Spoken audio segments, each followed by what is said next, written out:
ver aí a instrução dos 12 apóstolos. Essa de daqui, as pessoas. Nelson, antes de Sim. você entrar nesse aspecto, voltando ali do Clemens, por que ele queria levar para a instrução grega É toda porque aquela é, babada? ele era de Alexandria, onde tinha aquela famosa biblioteca de Alexandria, que foi fundada por Alexandre o Grande, grego. E essa cidade era a maior cidade depois de Roma, no Império. Então, era uma cidade importantíssima, tinha muitos judeus e todo mundo ia para lá para aprender. E aprendia principalmente a orientação grega, porque foi fundado pelos gregos e, na época, quem estava lá, o Ptolomeu, não, já era Roma, né? Eles mantinham aquela tradição do ensinamento grego.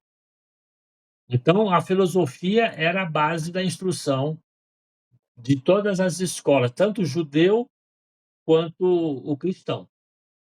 E todo mundo estudava filosofia. E as outras religiões também, né? Então, ele aprendia. Então, tinha essa escola catequética, que foi o diretor lá, o responsável, ensinava tanto a visão grega dos escritos judaicos, quanto a visão grega da visão cristã, dos escritos cristãos. Eles não faziam essa diferenciação, eles procuravam juntar tudo, porque eles entendiam que a filosofia também era algo divino, algo importante, não podia ser simplesmente descartado. Embora tivesse outros padres que achavam que a filosofia não valia nada, e só atrapalhava. Então era por isso. Então não tinha nada a ver com a ligação com Pedro, que era grego, não sei o quê. Não, não, não. Tinha não. É só a tradição mesmo. Só tradição, certo. É. Então vamos lá. E era atribuída aos 12 apóstolos, como se fosse ele tivesse escrito. Então, a Didaquê ou Instrução dos 12 Apóstolos. É um dos textos cristãos mais antigos, fora do Novo Testamento, datado entre o século I e II, né? Então, alguns dizem que foi mais ou menos dos anos 70 até 120 depois de Cristo. É um livrozinho. Hoje, o livrozinho sozinho vai dar o quê? Umas 20 páginas, 25, com essas instruções. Se tiver comentários, se comentar muito, vai dar no máximo 100 folhas, no livro normal, né? No encadenamento normal. Mas naquela época,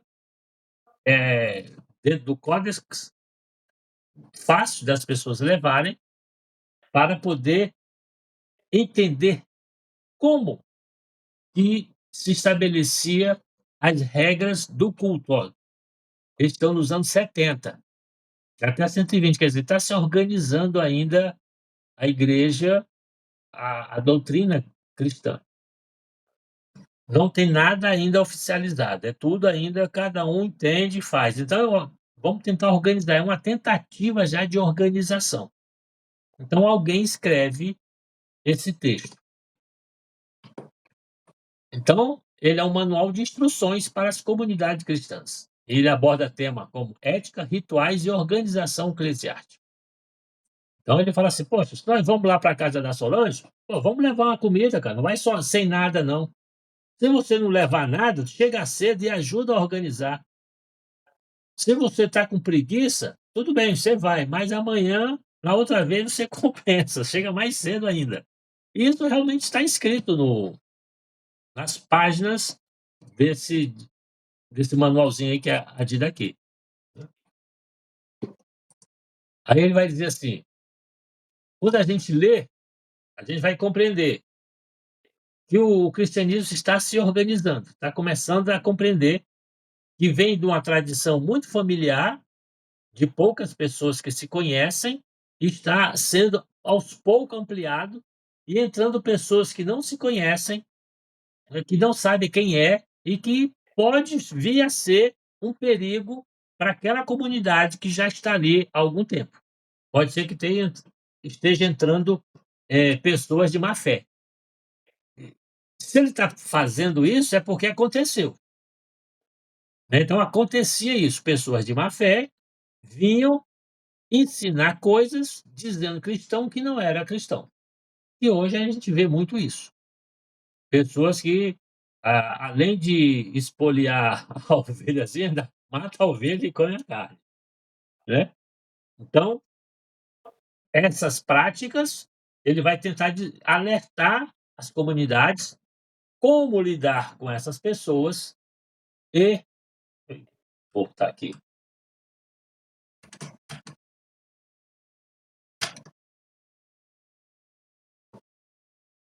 e mostrar que essas por não haver essa uniformidade, ou haver essa diversidade, havia necessidade de uma organização em que todos seguissem o mínimo para evitar que houvessem algum tipo de interferência não desejada no culto deles. Perfeito? E o que que tem lá dentro do ética e moral? Vai ter lá os 2 caminhos. Aí está lá, na didaquê aqui no capítulo 1 e 2. Há 2 caminhos, um da vida e outro da morte. Você já viu um quadro que tem, assim, 2 caminhos? Um, o caminho da morte, que é o pessoal bebendo, dançando, curtindo a vida, tal, e do outro caminho os caras rezando, tal. Tem um quadro, não sei se vocês chegaram a ver, eu vi isso. É o caminho da os 2 caminhos que tem. Então, um é da morte e o outro da vida, e tem uma grande diferença. O caminho da vida é esse: primeiro amarás a Deus. Olha como que coloca a daqui coloca, e depois vai sendo transformado. Primeiro amarás a Deus. Olha que como eles estão próximos do judaísmo, que te criou. Segundo, amarás o teu próximo como a ti mesmo. E tudo que não queres que te aconteça, não faça aos outros. Veja que aqui eles estão colocando para Deus, não para Jesus. Aí depois vai mudar, né?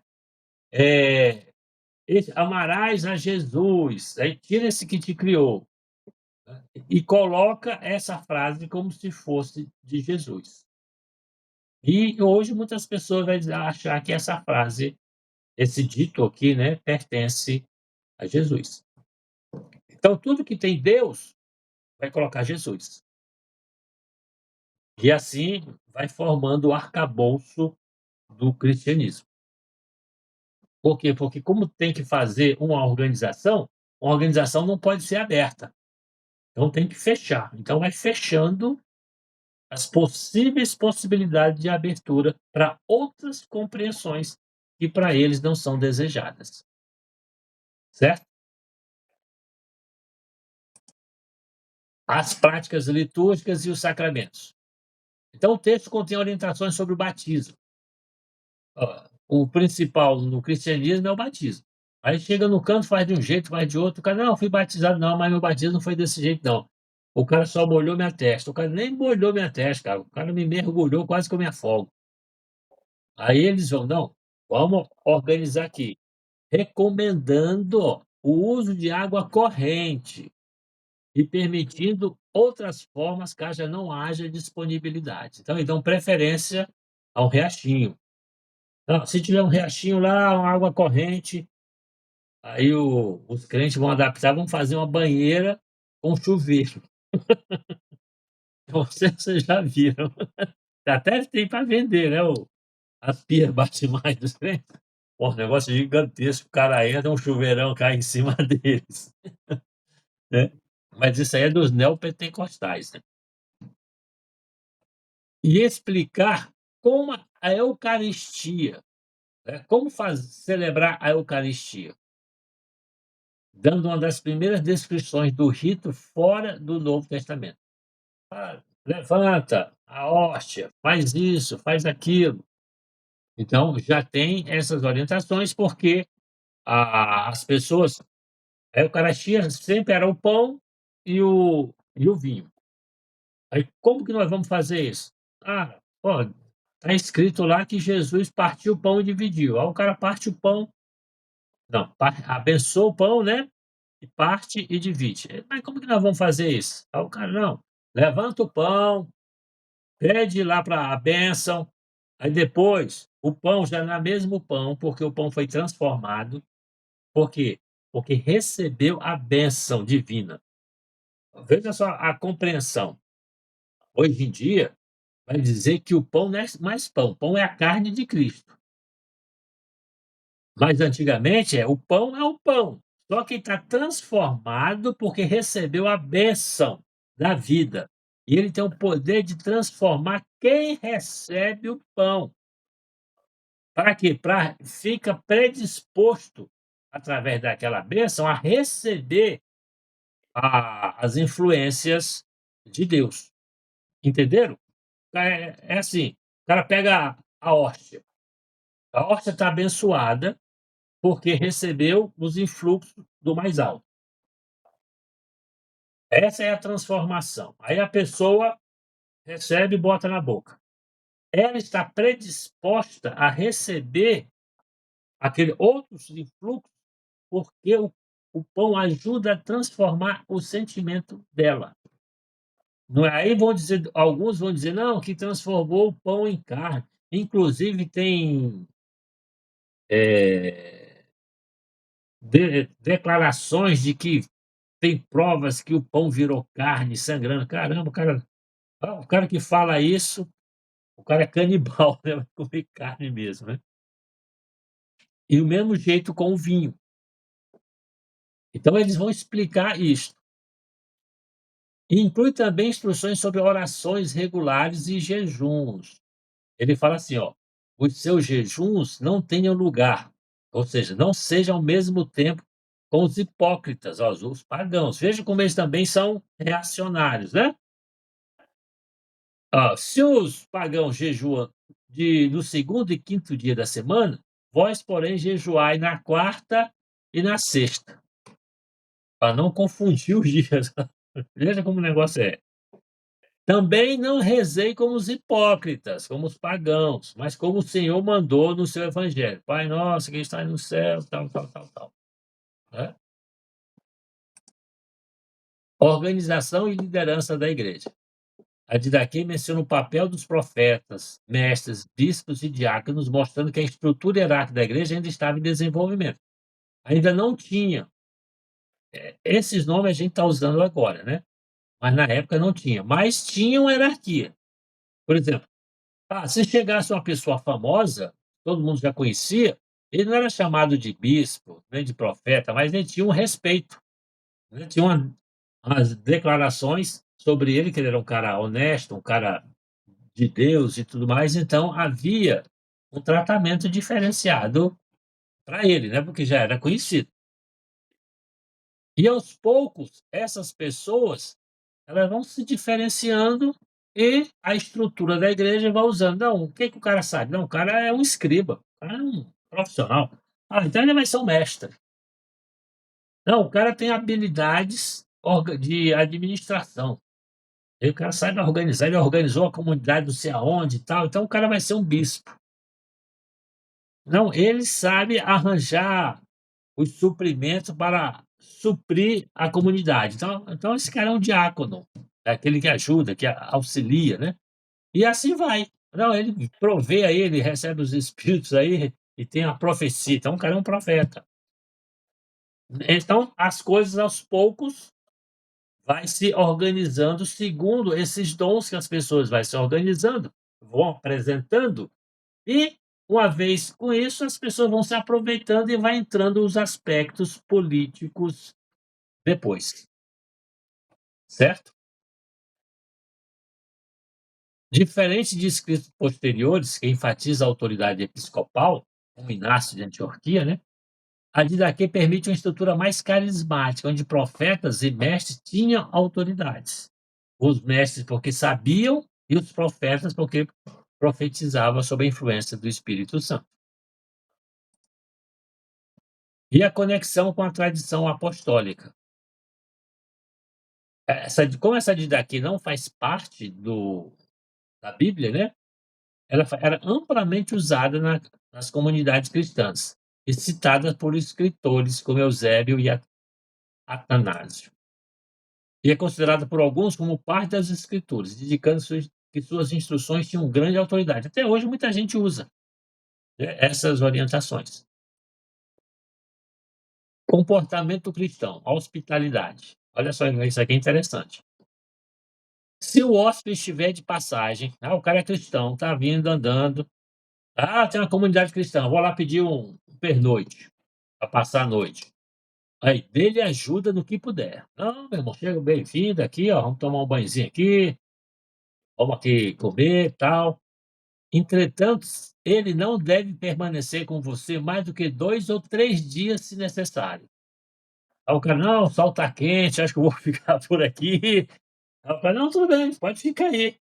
Aí no outro dia: "Ih, rapaz, né, parece que vai chover". Eu falei: "Não, filho, não é assim não". Agora, se qui Sério? se quiser se estabelecer e tiver uma profissão, então que trabalhe para sustentar, se não, velho, toma teu rumo e vai embora, né. Aí. Por quê? Porque uma das condições do judaísmo é que para você ser rabino e tudo mais, você tinha que ter uma profissão. Você não poderia ser peso para ninguém. Esse não ser peso para ninguém é judaico. Por isso que Paulo era tecelão. Onde ele parava, ele ajudava fazendo as tendas. Por quê? Porque não podia depender da comunidade. E o cristianismo vai pegar isso, né, no início aqui, né, ele pega isso, cada um pregue, tudo bem, pode pregar aí a palavra de Deus, excelente, mas tenha um meio de se sustentar, porque a comunidade não tem a obrigação de lhe sustentar, porque o que você recebeu de graça, você tem que dar de graça. Aí hoje esse negócio vai mudando, né, vai mudando, vai mudando, aí hoje a comunidade tem a obrigação de sustentar, né, e sustentar bem, né. A gente tem até jatinho e tudo mais, né. O negócio é outro nível aqui, né. E a vida em comunidade. Reúnam-se frequentemente para quebrar o pão e dar graças, pois o Senhor Jesus disse: "Façam isso em memória de mim".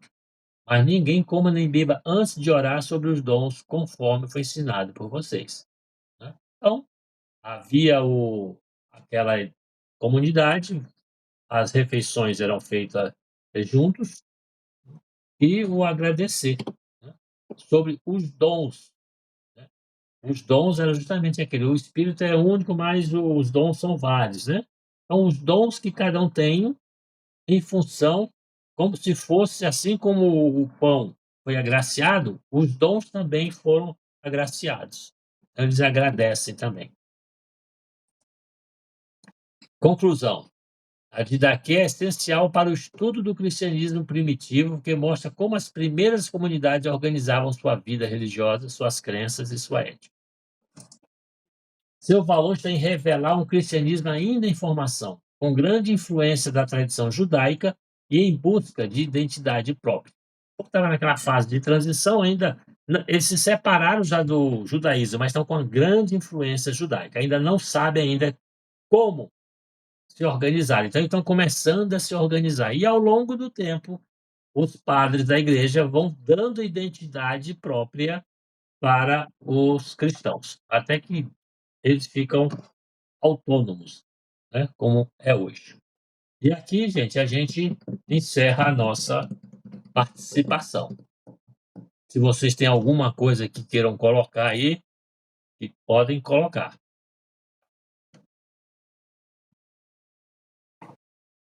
Se não tem, podemos encerrar.